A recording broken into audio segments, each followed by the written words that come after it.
My daughter blamed me for her father leaving and treated me like garbage for 6 years. Then she finally met the man she idolized and learned why I never defended myself. My husband Ray left when our daughter Mia was 12 years old. He packed a suitcase one Saturday morning while I was at work and was gone by the time I came home. He left a note on the kitchen counter that said he needed to find himself. He did not say goodbye to Mia. He did not call her for 3 weeks. When he finally did call, he told her that leaving was the hardest thing he ever did, but that mommy made it impossible for him to stay. He said I was controlling and cold and never appreciated him. He said he tried so hard to make our family work, but I pushed him away. He said he hoped Mia would understand someday. Mia believed every word. She was 12 and her father was her hero. He coached her soccer team. He took her for ice cream every Sunday. He let her stay up late watching movies while I was the one enforcing bedtimes and homework rules. Of course she believed him. I was the strict parent and he was the fun one. I was the one who said no and he was the one who said yes. When he left, she decided it must be my fault, because her perfect father would never abandon her without a good reason. The first time Mia screamed at me was 2 months after Ray left. She said I drove him away. She said I was impossible to live with. She said she wished she could live with her dad instead of being stuck with me. I did not defend myself. I did not tell her the truth about why Ray left. I thought she was too young to know. I thought it would hurt her more to know the real story than to be angry at me. I thought I could handle her blame if it meant protecting her from the ugliness. That was my mistake. Mia's anger did not fade with time. It grew. By the time she was 14, she barely spoke to me except to criticize. She said I was a terrible cook. She said our house was embarrassing. She said her friends had better mothers who actually cared about their children. She compared me to Ray constantly, even though Ray only called once a month and canceled half his scheduled visits. She made excuses for him. She said he was busy building his new life. She said it was hard for him to see her because I made things difficult. She said everything was my fault. I worked 2 jobs to keep us in our house after Ray left. He was supposed to pay child support, but the checks came late or not at all. I did not take him to court because I did not want Mia to know her father was refusing to support her.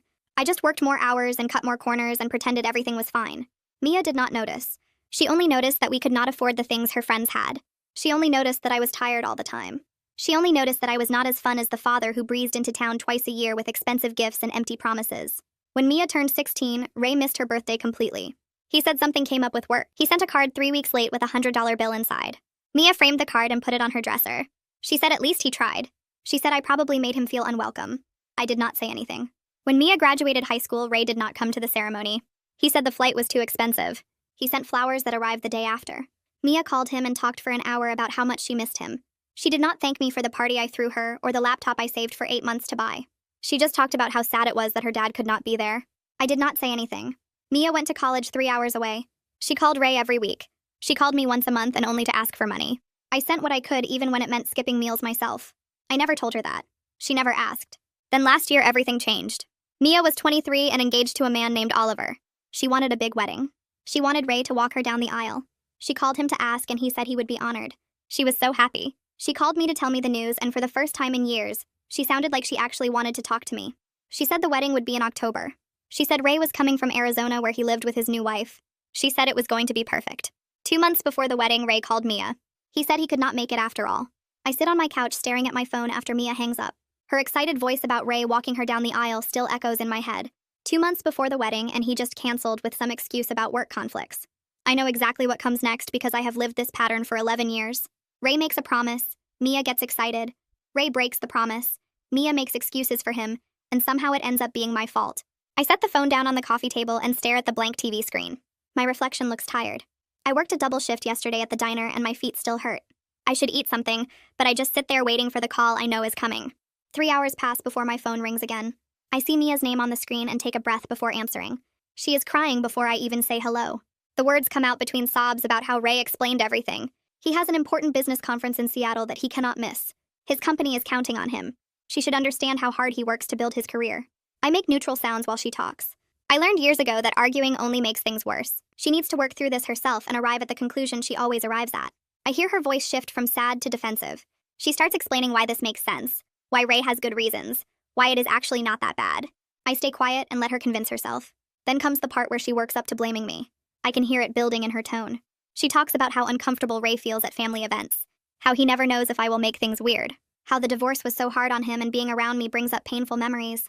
I bite my tongue so hard I taste blood. The truth sits in my throat wanting to come out, but I swallow it down like I have done for 11 years. Telling her now would sound like revenge. It would sound like a bitter ex-wife trying to ruin her father. She finally says it directly. If I had not made things so difficult when they were married, Ray would not feel awkward about family events now. If I had been a better wife, he would not have left. If I could just be civil and welcoming, He would want to be part of these important moments. My jaw aches from clenching. I want to scream that Ray left because he got another woman pregnant, that he chose his affair and his new life over his 12-year-old daughter, that he blamed me to make himself feel better about abandoning his family. But I do not say any of that. I just tell her I am sorry she is hurting and that I love her. She makes a frustrated sound and hangs up. The next day my phone rings while I am restocking napkins at the diner. Oliver's name flashes on the screen. I step into the storage room to answer. He sounds exhausted in a way I have never heard before. He tells me Mia cried all night. She kept switching between defending Ray and planning an angry speech to confront him. She would say Ray was right to prioritize his career. Then 5 minutes later, she would be furious that he canceled. Oliver listened to her go in circles for hours. He finally got her to sleep around 4 in the morning. His voice drops lower and he asks me something quietly. He wants to know if there is something he should know about why Ray really left. Something that would help him understand why Mia gets so intense about this. Something that explains the pattern he has been watching. I lean against the metal shelving unit and close my eyes. This is the moment I have been dreading. Oliver is kind and smart, and he loves Mia. He deserves to know the truth. But I tell him the same thing I have told everyone for 11 years. Ray and I grew apart. We wanted different things. The marriage stopped working. Oliver is silent for a long moment. Then he says he respects my privacy, but he can see how much this pattern hurts Mia. He can see her making excuses for someone who keeps letting her down. He can see her attacking me when I have been the one showing up consistently. He suggests maybe it is time for some truths to come out before the wedding, before Mia builds her marriage on the same broken foundation. I tell him I will think about it and hang up before my voice cracks. I make an appointment with the therapist I saw years ago when Ray first left. Her office is in the same building with the same beige walls. She remembers me and asks what brings me back after so long. I explain the wedding situation. I tell her about Ray canceling and Mia blaming me and Oliver asking questions. I tell her I am questioning whether protecting Mia was worth 11 years of being her villain. The therapist leans forward and asks what I am afraid will happen if Mia learns the truth now. I realize I am terrified she will think I am lying to manipulate her before her wedding, that the truth coming from me will sound like a jealous ex-wife trying to ruin her father, that she will hate me even more for telling her now instead of years ago. The therapist nods slowly and suggests the truth might need to come from somewhere else. Someone Mia cannot accuse of having an agenda. I ask who that would even be, and she tells me to think about it. Saturday morning, I am making coffee when someone knocks on my door. I open it to find Mia standing there looking like she has not slept. She walks past me without asking and starts talking immediately. She lists everything I did wrong in the marriage. I was too controlling. I never appreciated Ray's efforts. I made him feel small and unimportant. I pushed him away with my coldness. She paces my small living room while the words pour out. This is why Ray cannot handle being around me. This is why he left. This is why he keeps his distance. I let her talk while I make coffee neither of us will drink. She winds down eventually and stands there breathing hard. I ask her one question. Does she really believe her father, who calls once a month and cancels half his visits, loves her as much as she loves him? She looks at me with such fury and pain that I almost take it back. Her face goes red and her hands shake. She says at least he tried until I made it impossible. At least he wanted to be part of her life before I drove him away. She grabs her purse and leaves without drinking the coffee. After Mia leaves, I stand in my quiet house for a long time. Then I go to my closet and pull out the box I have kept hidden on the top shelf for 11 years. I sit on my bedroom floor and open it. Bank statements showing Ray's child support payments. January late by 3 weeks. March only half the amount. May nothing at all. June a check that bounced. I kept every record. Birthday cards he sent weeks late with generic messages. The letter he left that morning that said much more than Mia knows. I pull it out and read his actual words. He blames me for his affair. Says I was cold and never gave him what he needed. Claims I drove him to find comfort elsewhere. Says he deserves happiness even if it means leaving his family. Says Mia will understand when she is older that sometimes people grow apart. Not one word of apology. Not one acknowledgement that he chose to cheat and leave. Just blame and excuses and justification. I have protected her from all of this. From knowing her father abandoned her for another woman's baby. From seeing how little he actually contributed financially. From reading his selfish words. I have been hated for 11 years to spare her this pain. But I am so tired of being the villain for his failures. I put my phone down and stare at the ceiling for a long time. My hands shake a little as I think about what I just did. Asking Mia that question felt like throwing a match into gasoline. I knew it would hurt her. But maybe she needed to hurt in the right way instead of the wrong way. Maybe she needed to question the story she has been telling herself for 11 years. My phone buzzes and I pick it up expecting Mia to call back screaming. Instead, it is Oliver. His text says Mia came home crying and will not talk to him. He asks if I am okay. I type back that I asked her a question she was not ready to answer. 3 dots appear and disappear several times before his response comes through. He says he loves Mia, but he is starting to see patterns that worry him. He says she makes excuses for people who hurt her and attacks people who show up consistently. He says he does not know how to help her see it. I stare at his message for a while before responding that I do not know either. I have been trying to figure that out for 11 years. He sends back a heart emoji and says he is here if I need to talk. I set my phone down and go to bed, but I do not sleep much. Sunday morning, I make coffee and sit at my kitchen table with my laptop and a stack of papers. I need to look at my finances because I know what is coming even if Mia does not realize it yet. Ray canceled, which means all those father of the bride expenses he was supposed to cover are now hanging in the air. Mia never asked me to contribute to the wedding because she assumed Ray would handle his part. I open my bank account and look at the number I have been slowly building for 2 years. I knew this would happen. I have known since the day Mia called to tell me she was engaged that Ray would find a way to back out. I pull out the wedding budget Mia sent me months ago when she was excited and wanted to share details. My eyes scan down to the items marked for Ray. Rehearsal dinner, father-daughter dance song, his tuxedo rental. Walking her down the aisle costs nothing, but everything else adds up. I do math in my head, and then on paper, and then in a spreadsheet. If I take on the rehearsal dinner, I can still pay my mortgage. If I cover his tuxedo rental too, I will need to skip some bills. I sit there looking at numbers and feeling tired in my bones. Monday morning, my phone rings while I am getting ready for work. The caller ID says Greta Christensen, and I know this conversation is coming. Greta is the wedding planner Mia hired, and she is very organized and very persistent. I answer, and she greets me warmly before getting straight to business. She needs to know who is walking Mia down the aisle now that the father canceled. The processional order affects the entire ceremony flow, and the musicians need to know how many measures to play. She says this gently, like she is trying not to stress me out, but I can hear the urgency under her professional tone. I tell her I do not know yet. Mia has not decided. Greta pauses and then suggests very kindly that Mia needs to make a decision soon. We are 2 months out, and these details matter.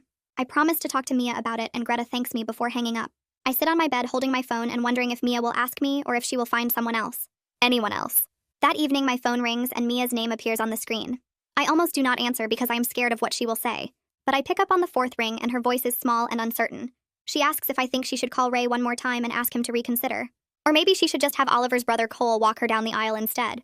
Cole is nice and he offered when he heard Ray canceled. I close my eyes and hear how much she does not want to give up on her father doing this one thing. Every other milestone he missed, but this is her wedding. This is supposed to be the moment he shows up. I tell her she should do what feels right to her. The silence on the other end stretches out and I can hear her breathing. She asks what I think Ray will say if she calls him. I could lie. I could say maybe he changed his mind. Instead, I am honest for once. I tell her I think he will apologize and promise to try, but something else will come up. I think he will make her feel guilty for asking and then cancel again 2 weeks before the wedding. She is quiet for so long, I think she hung up. Then she says, maybe I am right, but she needs to know for sure. She needs to hear him choose not to come. She needs to stop making excuses in her head. I tell her I understand, and we hang up without saying goodbye. 3 days go by and I do not hear from Mia. I go to work and come home and try not to check my phone every 5 minutes. Thursday evening, she finally calls and tells me she is flying to Arizona to see Ray in person. She says she needs to look him in the eye and understand why he keeps doing this. Oliver is going with her and they leave Friday morning. My stomach drops because I know exactly what will happen. Ray will be charming and apologetic. He will have good excuses and Mia will want to believe him. She will come home convinced I was wrong and he really does love her. I tell her to be safe and she says she will call me when they get back. After we hang up, I text Oliver privately. I tell him to pay attention to Ray's actual life in Arizona, not just what he says. Oliver responds quickly that he has been thinking the same thing. He says 11 years of phone calls and canceled visits do not match someone who desperately wanted to be part of his daughter's life. He says he plans to keep his eyes open. Friday afternoon at work drags by like walking through mud. I keep checking my phone even though I know their flight does not land until evening. I imagine Mia and Oliver getting off the plane in Phoenix. I imagine Ray meeting them at the airport or maybe at his house. I wonder if he even cleaned his house or if Felicia, his wife, knows the whole story about why he left. I wonder if she knows about the child support he never paid on time. I wonder if Mia will finally see what I have protected her from all these years. Or maybe she will come home blaming me even more because Ray will spin everything to make himself look good. He is very good at that. He has had 11 years of practice. I leave work at 5 and drive home and try to distract myself with television, but nothing holds my attention. Saturday morning, I wake up to a text from Oliver. It came in at 7 a.m. and I must have been sleeping. The message has a photo attached. I open it and see a nice suburban house with a pool in the back and 2 new cars in the driveway. The landscaping looks professional and there is a fancy grill on the patio. Oliver's message says interesting lifestyle for someone who could never afford child support. I stare at the photo for a long time. Part of me feels vindicated because here is proof that Ray lied about money problems. But mostly I feel sick because Mia is seeing this too. She is seeing her father's comfortable life while I worked 2 jobs to keep us in our old house. While I sent her grocery money in college and skipped meals myself. While Ray's child support checks came late or not at all and I never told her. I text back that I see it and Oliver sends a thumbs up. The rest of the weekend passes with no call from Mia. Oliver sends brief updates like he promised. Friday dinner was tense. Ray made excuses about the wedding and work conflicts. Felicia seemed uncomfortable and barely talked. Saturday, they are meeting Ray's friends from his country club. Sunday, they are supposed to have brunch before flying home. Each update makes my stomach tighter. I imagine Mia surrounded by Ray's new life, seeing how easy everything is for him. How he has money for a pool and new cars, but never had money to visit his daughter. How he has time for country club friends, but not for her high school graduation. I wonder what excuses he is making. I wonder if she is believing them. Sunday afternoon, my phone rings and I see Mia's name on the screen. I answer and hear crying instead of words. The sound cuts through me because Mia does not cry like this. She has not cried to me since she was a little girl. I hear Oliver in the background asking if she wants him to talk instead. She makes a choking noise and manages to say she needs to come see me when they get home tonight. Her voice sounds broken in a way I have never heard before. I tell her I will be here and she hangs up without saying goodbye. I sit on my couch staring at my phone trying to imagine what happened in Arizona. Part of me hoped this would happen, but hearing her cry makes me feel sick. I clean my house even though it is already clean. I make coffee and pour it out. I sit and stand and walk around and check the clock every 5 minutes. The hours drag by like walking through mud. I keep thinking about what Ray might have said or done. I keep thinking about what Felicia might have told her. I wonder if Mia will hate me more now or if something shifted. At 9:45, I see headlights in my driveway. I open the door before they knock. Mia looks destroyed. Her face is red and swollen from crying and her eyes look empty. Oliver has his arm around her waist, holding her up like she might fall. He helps her inside and she walks to my couch and sits down staring at nothing. Oliver looks at me with an expression I cannot read. He says Ray's wife Felicia pulled Mia aside at brunch this morning and told her some things. He says Felicia felt guilty watching Ray lie to Mia's face all weekend. My stomach drops because I know what is coming. Mia sits perfectly still, not looking at either of us. Oliver sits in the chair across from her and I stay standing because I do not know what else to do. The silence stretches out until I think I might scream. Then Mia speaks in a flat voice that sounds nothing like her. She asks me if it is true that Ray left because he got his coworker pregnant. I feel the room tilt sideways. I never thought she would learn it this way. I never thought Felicia would be the one to tell her. I open my mouth but nothing comes out. Mia looks at me for the first time since she arrived, and I see something in her eyes that makes my chest hurt. I nod because I cannot make words work. She makes a sound like something inside her shattered. She asks why I never told her. Her voice breaks on the last word. I sit down on the couch but not too close because I do not know if she wants me near her. I explain that she was 12 years old and worshipped him. I thought the truth would destroy her. I thought letting her be angry at me was better than knowing her father abandoned her for another woman's baby.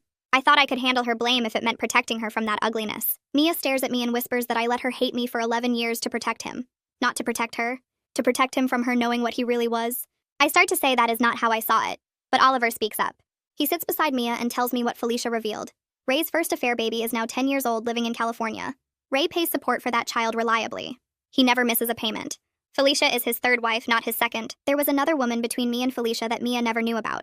Ray told Felicia the same lies about me that he told Mia. He said I was controlling and cold. He said I pushed him away. Felicia believed him until this weekend when Ray canceled the wedding so easily. She started asking questions. She started noticing things that did not add up. She looked at Ray's bank statements and saw the California payments. She asked him about it and he said it was an old debt. But Felicia called the number on the bank transfer and a woman answered. A woman who said she was the mother of Ray's 10-year-old daughter. Felicia put it together and confronted Ray last night after Mia and Oliver went to bed. Ray admitted everything. He begged Felicia not to tell Mia.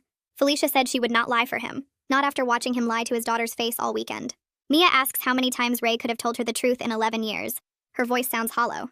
I say every phone call, every canceled visit, every late birthday card. Every time she made excuses for him, he could have told her the truth.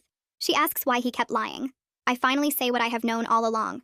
Because the lie made him the victim and the hero instead of the man who abandoned his daughter. Because it was easier to blame me than to face what he did. Because he is a coward who would rather have her love based on lies than lose it by telling the truth. Mia looks at me with horror and recognition mixing in her eyes. She says she has spent 11 years making excuses for him. The missed calls, the forgotten promises, the late support checks I never told her about. She stops and her eyes go wide. She asks if I really worked 2 jobs because he was not paying what he owed. I nod and she covers her face with her hands. I get up and go to my bedroom closet. I pull out the box I have kept hidden for 11 years. I bring it to the living room and set it on the coffee table. Bank statements showing sporadic payments, always late and often short. Cards sent weeks after birthdays and holidays. The letter Ray left that I never let Mia see. The real letter that blamed me for his affair. That said I was cold and controlling when I confronted him about getting someone pregnant. Records of every broken promise I documented but never showed her. Mia goes through the box with shaking hands. Oliver reads over her shoulder. She finds the letter Ray left on the kitchen counter that Saturday morning. She reads his actual words. Not the sanitized version he told her on the phone weeks later. She sees him blame me for his cheating. She sees him claim I drove him away. She sees him say he deserves happiness even if it means leaving his family. She reads it twice, then sets it down carefully like it might explode. She asks about specific memories. The times Ray canceled Christmas. The summer he promised to take her to Disney and never showed up. Her 16th birthday when he forgot completely. I tell her the truth about each one. The Christmas cancellations were because his affair baby's mother wanted him there and he chose that family. The Disney trip never happened because his new wife at the time did not want him taking Mia. The 16th birthday he forgot because he simply forgot. She was not his priority. She has never been his priority. He loved the idea of being her hero more than he loved actually being her father.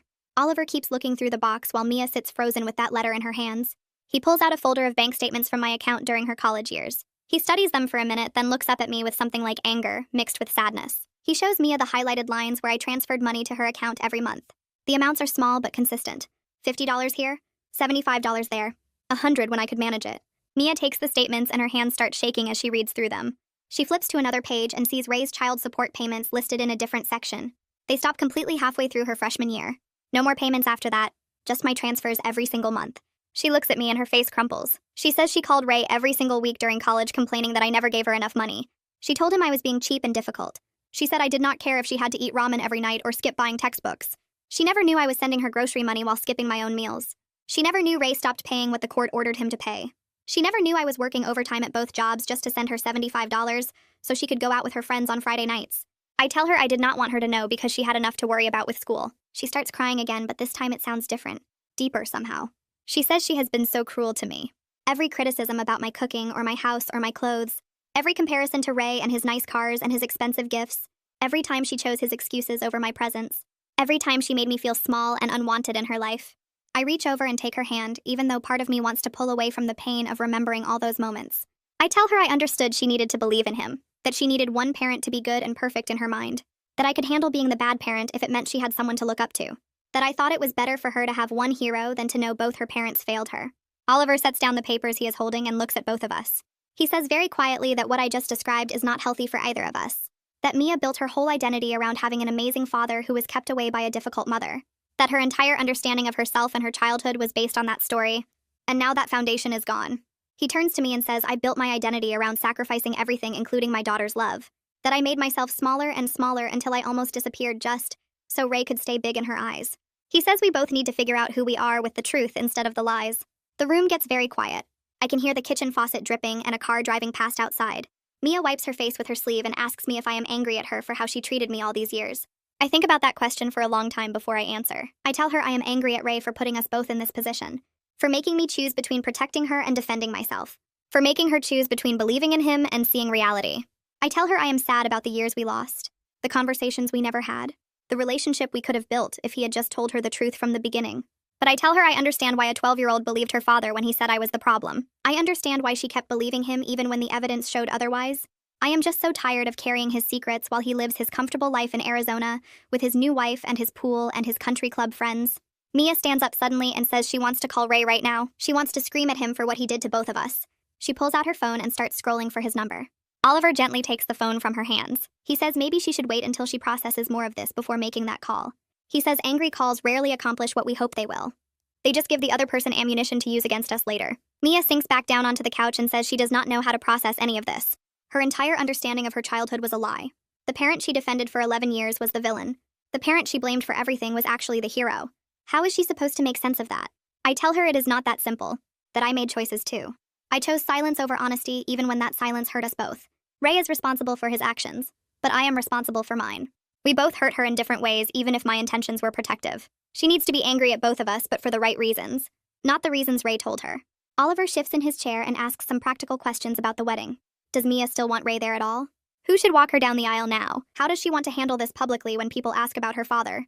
Mia looks at him like he just asked her to solve a complicated math problem. She says she cannot think about the wedding right now when her whole life just turned upside down. She says the wedding feels completely unimportant compared to everything she just learned. I look at the clock on the wall and realize it is almost midnight. They drove 3 hours to get here, and we have been sitting in this living room going through that box for hours. I suggest they stay here tonight instead of driving home this late while upset. I tell them they can have my room and I will take the couch. Mia looks relieved and nods. Oliver thanks me and helps Mia stand up. I show them to my bedroom and find clean towels in the hall closet. Before they close the door, Mia turns around and hugs me. It is the first time she has hugged me in years. She whispers that she is sorry. Her voice breaks on the words. I hold her tight and tell her we will figure this out together. That we have time now to build something real instead of something based on lies. She nods against my shoulder, then pulls away and goes into the bedroom with Oliver. I make up the couch with blankets and a pillow, but I do not sleep much. I keep thinking about that box and everything in it. All those years of evidence I kept hidden. All those years of letting Mia hate me so she could love him. I wonder if I made the right choice or if Oliver is right that I just made both of us smaller. Monday morning comes too early. I make coffee and find Mia already awake sitting at my kitchen table. She looks exhausted, like she did not sleep either. She says she needs to confront Ray, but she wants to do it right. Not just yelling and screaming, but actually holding him accountable for what he did. Oliver comes out of the bedroom and suggests she write down what she needs to say. That way, emotion will not derail the conversation. Mia nods and asks if I have paper and a pen. I offer to be there with her when she talks to Ray if she wants support. She looks at me with red eyes and says yes. She wants both Oliver and me there. Mia spends the entire day writing and rewriting what she wants to tell her father. She fills up pages with crossed-out words and rewritten sentences. She asks me questions about specific things Ray said or did over the years. She asks Oliver to read drafts and tell her if they sound too angry or not angry enough. By evening, she has something she thinks she can actually say. She shows me the letter even though she plans to call him instead of sending it. She asks if I think it is fair.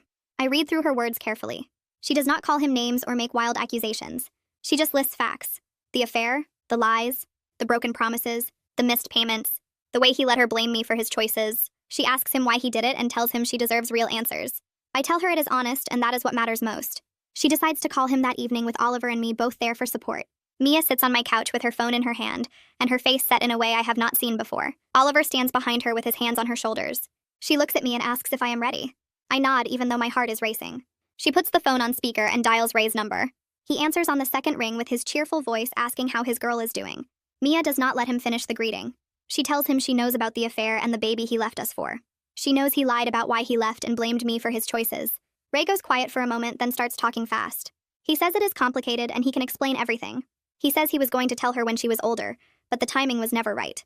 Mia cuts him off. She says she spent 11 years hating her mother because he told her I drove him away. She says she defended him every time he canceled plans or forgot important dates. She says she made excuses for him while he lived his comfortable life in Arizona. Ray tries to interrupt, but she talks over him. She tells him she is done making excuses and done believing his lies.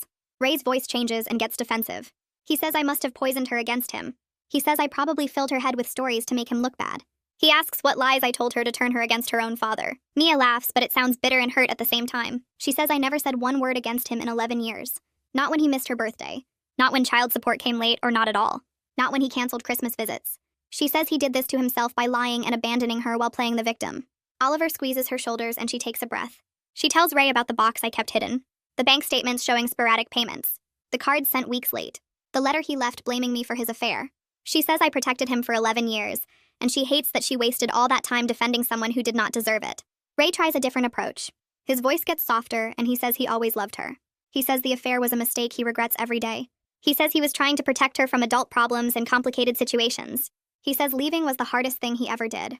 Mia's hands shake, but her voice stays steady. She tells him that protecting her would have been paying child support on time, so I did not have to work 2 jobs. It would have been showing up when he promised instead of canceling half his visits.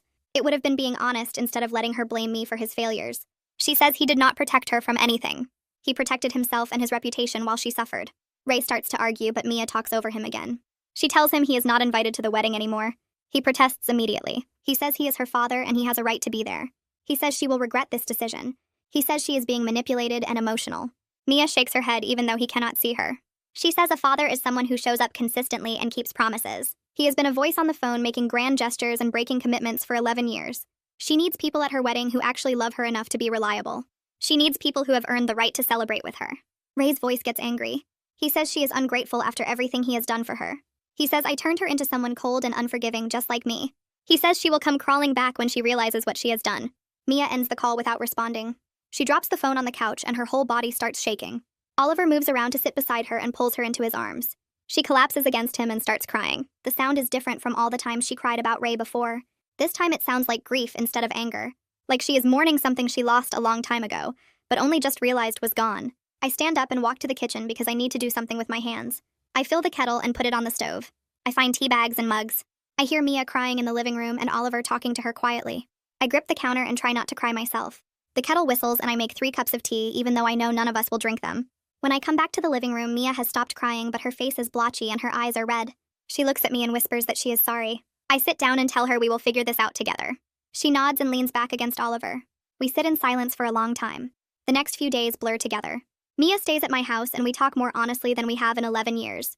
She asks me questions about the marriage and I answer everything truthfully even when it hurts. She wants to know when the affair started and how I found out. She wants to know what Ray said when I confronted him and why I did not tell her sooner. I explained that she was 12 and her world was already falling apart. I thought the truth would destroy her completely. She sits at my kitchen table with tears running down her face and says she understands, but she wishes I had trusted her with the truth eventually. I tell her I was scared she would think I was lying to hurt Ray. She says she probably would have believed that, and we both sit with how sad that is. Oliver comes and goes. He has to work, but he calls Mia every few hours to check on her. He brings food because neither of us is eating much. He sits with us in the evenings and listens while Mia processes everything. He does not try to fix anything. He just listens and holds her hand. On Wednesday, Greta, the wedding planner, calls about the ceremony processional. She says she needs to finalize the order of events, and she still does not know who is walking Mia down the aisle. Mia looks at me across the kitchen table. She asks if I will do it. My eyes fill with tears immediately because I never let myself hope for that. I always assumed she would ask Ray or Oliver's brother or walk alone before she asked me. She says I am the parent who actually raised her. I am the one who showed up every single day even when she made it miserable. I am the one who worked 2 jobs and skipped meals and never said a bad word about her father. She says I am the one who should give her away. I tell Greta yes while crying so hard I can barely talk. After the call, Mia hugs me and we both cry together. Oliver's brother Cole calls later that day. Oliver told him what happened with Ray, and Cole wants to check on Mia. He offers to help with anything she needs. Mia thanks him but says she wants me walking her down the aisle. Cole says that is perfect, and he is glad she has her mom. The word mom said with actual affection instead of resentment makes me cry all over again. 2 weeks pass and Mia moves back to her apartment. She calls me every single day. Sometimes we talk about wedding plans, and sometimes we talk about the past. She apologizes constantly for how she treated me. I keep telling her we are moving forward now. Oliver texts me that he sees her processing the grief in healthier ways. She is in therapy and working through her anger at Ray and her guilt about me. On Saturday morning, Mia calls and asks if I want to help her shop for her wedding dress. She says she never invited me before because she assumed I would criticize everything or make it about myself. I tell her I would love to come. We spend the whole day at bridal shops trying on dresses. She asks my opinion on every single one and actually listens to what I say. She finds a dress she loves and asks me what I think. I tell her she looks beautiful, and she starts crying happy tears. The shop assistant takes our photo together and Mia posts it with a caption about her mom helping her find the perfect dress. I stare at my phone and the word mom and think about how impossible this moment seemed just a few weeks ago. It feels like a miracle. Ray's phone calls start 3 days after we find the dress. The first voicemail sounds sorry and sad. He says he misses Mia and wants to talk through everything calmly. He says he understands she is hurt, but cutting him out completely seems extreme. The second voicemail comes that same evening and his tone shifts. He says I clearly poisoned her against him after all these years. He says she is making a mistake listening to my lies. The third voicemail arrives the next morning and he is angry now. He says she will regret this when she realizes I manipulated everything. He says he is her real family and I am just trying to steal her away. Mia does not call him back, but she plays the messages for me while we sit at her kitchen table. She watches my face carefully like she is testing whether I will say I told you so. I just listen to Ray's voice cycling through emotions like he is reading from a script. When the messages end, Mia deletes them one by one. She says it is weird how clearly she can see the manipulation now. She says he does the same thing every time. Starts nice, gets accusatory, ends with guilt trips. She says she never noticed the pattern before because she was too busy making excuses for him. Oliver comes home from work and finds us still at the table. He kisses Mia's head and asks how her day was. She tells him about the voicemails and he just nods like he expected it. Later that evening, after Mia goes to shower, Oliver asks if we can talk privately. We sit on their small balcony and he looks tired in a way I have not seen before. He tells me that watching Mia process everything has made him love her more, but also worry about her. He says he sees how deeply she believed the lies Ray told her. He says he sees how hard she fights against truths that hurt even when the evidence is right in front of her. He asks if I think she will be okay long term.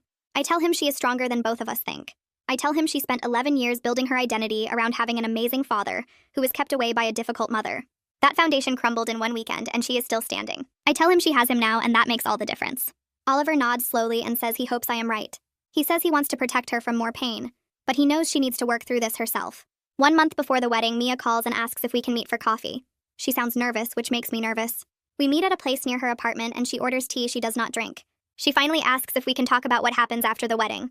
She says she wants a real relationship with me, but she does not know how to build one after so many years of anger and blame. She says her therapist is helping her work through the past, but she needs my help to figure out the future. I suggest we start small with regular phone calls even when nothing important is happening. I suggest honesty about feelings even when they are uncomfortable. I suggest patience with the process because neither of us will get it right immediately. Mia writes down everything I say in her phone like she is taking notes. She asks if I am willing to try even after how awful she was to me. I tell her I never stopped wanting a relationship with her. I just did not know how to have one when she hated me. She tears up and says she did not really hate me. She says she hated feeling abandoned by Ray, and it was easier to blame me than accept he chose to leave. She says therapy is helping her understand that, but it still hurts. The next week we visit the wedding venue together to finalize details. Mia introduces me to the florist and the caterer and the venue coordinator as her mom who is walking her down the aisle. Each person smiles and says how sweet that is. The caterer asks if we want matching flowers for our dresses. The venue coordinator asks if we need a special moment during the ceremony for just the two of us. Mia squeezes my hand under the table, and later when we are alone, she whispers that she wishes she had not wasted so many years we could have had this. I squeeze back and tell her we cannot get those years back, but we can make the future different. She nods and says she is working on accepting that in therapy. She says her therapist told her she needs to mourn the father she thought she had before she can fully accept the reality of who he is. She says it is hard work grieving someone who is still alive. She says some days she wants to call Ray and pretend everything is fine so she does not have to feel the loss. I tell her I understand that urge, but pretending will only delay the healing. She says she knows, and that is why she keeps deleting his voicemails without responding. 2 weeks before the wedding, Ray sends Mia a long email. She forwards it to me and asks what I think. The email is 6 paragraphs of apologies mixed with justifications. He says he is sorry for lying, but he did it because he loved her and wanted her to think well of him. He says being a good father was important to him even if he failed at actually doing it. He says he understands if she needs space, but he hopes she will let him attend the wedding even if he cannot walk her down the aisle. He says he wants to see her happy on her special day. He says he will sit in the back and leave right after the ceremony if that is what she wants. He says he just needs to be there. Mia calls me after I read it and asks what I think she should do. I tell her it is her wedding and her choice. I tell her I will support whatever she decides. She is quiet for a long time, then says she needs to think about it. 2 days later, she calls back and says no. She says she needs her wedding to be about people who show up consistently, not people who make grand gestures and empty promises. She says she wants to start her marriage surrounded by real love, not performances. She says having Ray there would mean spending the whole day managing his feelings and wondering if he will actually stay or leave early like he always does. She says she deserves better than that. I tell her I am proud of her for choosing what she needs instead of what Ray wants. She says it feels terrible and right at the same time. Wedding day arrives and I wake up more nervous than I have been in years. I keep checking my phone expecting some crisis or emergency. Mia calls at 8 in the morning and asks if I am awake. She sounds excited and scared. She asks if I am still okay with walking her down the aisle because she will understand if it feels like too much pressure. I tell her I am honored and I would not miss it. She laughs and says she cannot believe this is actually happening. Oliver texts me later that morning saying Mia is crying happy tears because everything is coming together. When I arrive at the venue, Mia is in her dress and she looks so beautiful I start crying immediately. She sees me and starts crying too, and her makeup artist yells at us both. Mia hugs me carefully so she does not wrinkle her dress. She whispers that she is glad I am the one walking her down the aisle because I am the one who earned it through years of showing up even when she made it miserable. The ceremony starts and I stand with Mia behind the closed doors. She is shaking and I am shaking, and we hold hands like we are both about to jump off a cliff. The doors open and music plays and we start walking. Everyone stands and turns to look. I see Oliver at the front and he is crying already. I see his family smiling at us. I see Mia's friends from college. I see my coworkers who came to support us. The officiant welcomes everyone and talks about love and commitment. Then she asks who gives this woman to be married. My voice shakes when I say I do, but I get the words out. Mia hugs me tight and whispers, "Thank you for everything." I sit in the front row and cry through the entire ceremony. I watch Mia and Oliver exchange vows and rings. I watch them kiss while everyone cheers. I watch my daughter marry a good man who loves her, and I feel grateful we made it here. At the reception, Mia and Oliver do their first dance, and then dinner is served. After everyone eats, Mia stands up with her glass. She thanks Oliver's parents for welcoming her into their family. She thanks Oliver's brother Cole for helping with wedding planning. Then she looks at me and says she needs to thank her mom. She says I taught her what real love looks like. She says real love is not grand promises, but consistent presence. She says real love is not easy affection, but hard choices to protect the people you care about. She says she is sorry it took her so long to see what I was doing all those years. She says she is grateful I never gave up on her even when she gave up on me. Everyone applauds and I cannot stop smiling even though I am crying again. Mia comes over and hugs me and whispers that she loves me. I whisper back that I love her too, and I always have. A week after the wedding, Mia and Oliver show up at my house with a bottle of wine and a homemade lasagna. Mia says she wanted to cook for me for once instead of always eating my food. I open the door and she hugs me without hesitation. No stiffness or obligation in it. Oliver hugs me too and says congratulations on making it through wedding season. We sit at my small kitchen table and Mia serves the lasagna while asking about my week at work. I tell her about a difficult customer and she actually listens, asks follow-up questions, laughs at the right parts. Oliver mentions their honeymoon plans for next month, a beach resort in Mexico they found on sale. Mia turns to me and asks if I have ever been to Mexico. I say no, and she looks sad for a second, like she is realizing how little she knows about my life. She asks what I do for fun now that she is not home anymore. I tell her about my book club and the yoga class I started taking on Saturdays. She smiles and says she is glad I have things for myself. Then she asks if I am dating anyone. The question catches me off guard because she has never asked about my personal life before. I say no, and she nods thoughtfully. She says I should try one of those dating apps because I deserve to have someone. Oliver agrees and offers to help me set up a profile. I laugh and say maybe someday, but right now I am just enjoying the quiet. Mia reaches across the table and squeezes my hand. She says she is sorry I spent so many years alone while she was being awful. I squeeze back and tell her we are past that now. After dinner, we move to the living room with our wine. Mia curls up on the couch next to Oliver and I sit in my chair. She gets quiet for a moment, then says she has been thinking about Ray a lot. Some days she wakes up angry and wants to call him and yell, Other days, she just feels sad about all the years she wasted believing his lies. Some days she feels nothing at all, and that scares her more than the anger. I ask if she has talked to her therapist about it. She nods and says her therapist told her grief is not a straight line, that it is normal to cycle through different feelings. She looks at me and asks if I ever grieved the marriage or if I was just relieved when Ray left. I think about that for a long time before answering. I tell her it was both. I grieved what I hoped the marriage would be, the family I thought we were building. But I also felt relief to stop pretending everything was fine when it was not. Relief to stop making excuses for someone who did not respect me. She nods slowly and says that makes sense. She says she is grieving the father she thought she had, the relationship that never actually existed. Oliver puts his arm around her and she leans into him. Oliver mentions they have been looking at houses. He says the apartment is too small now that they are married and thinking about the future. So Mia sits up straighter and says they want to find something closer to me. I feel my throat get tight and ask how much closer. She says maybe 20 minutes instead of 3 hours. She wants her future kids to actually know their grandmother, to grow up seeing what consistent love looks like instead of empty promises. She wants to build the family she thought she had, but with truth this time. I start crying and she moves over to hug me. She whispers that she wants her kids to have what she missed, a grandmother who shows up and stays. Oliver says they found a few places they like and asks if I want to come look at them next weekend. I say yes through my tears. Mia pulls back and wipes her eyes. She says she knows it will not fix the lost years, but they can make the future different. I tell her that is all I ever wanted. 2 months pass and Mia calls me on a random Tuesday afternoon. I answer expecting something important, but she just wants to talk about her day at work. She tells me about a meeting that ran too long and a coworker who keeps stealing her lunch from the break room fridge. Nothing urgent or significant, just sharing her life with me. We talk for 30 minutes about nothing and everything. After we hang up, I sit in my quiet house and feel something I have not felt in 11 years. Peace. Not happiness exactly, not yet, but peace. The anger is gone. The weight of secrets is gone. The fear that she will never forgive me is gone. We lost so much time to raise lies and my silence. Years we can never get back. But we have the future now, and it is built on truth instead of pretending. It is not perfect, and some scars will always hurt when I touch them. But we are finally moving forward together as mother and daughter. The relationship we are building now is real. It is messy and imperfect and still healing. But it is real. And that makes it worth every hard year that came before.